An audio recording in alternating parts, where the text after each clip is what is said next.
Le Fonds monétaire international, FMI, vient de prolonger de 6 mois ses mesures d'allègement de la dette envers le Mali. Selon les vœux du FMI, cette extension devrait permettre au gouvernement malien de libérer des ressources financières nécessaires pour continuer à renforcer la capacité du pays en matière de soins médicaux. L'allègement du service de la dette libérera des ressources financières rares pour continuer à renforcer la capacité de soins médicaux du pays et à lutter contre les retombées sociales et économiques de la pandémie du Covid-19.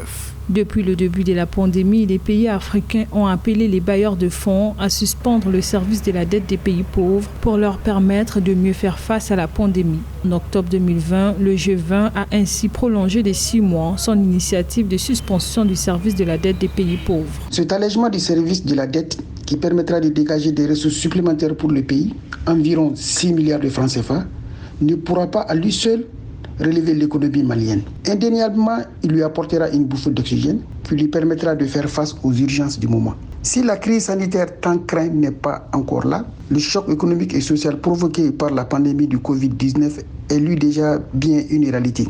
Si rien n'est fait, des milliers de Maliens tomberont dans la pauvreté. Cette approbation obtenue par le Mali complète une liste antérieure de 28 pays à faible revenu qui ont bénéficié le 2 octobre 2020 de la deuxième tranche des 6 mois d'allègement du service de la dette au titre du Fonds fiduciaire de confinement et de ressources en cas de catastrophe. Pour rappel, l'approbation du Mali a été retardée en raison du coup d'État du 18 août 2020 et du temps nécessaire pour former le gouvernement de transition.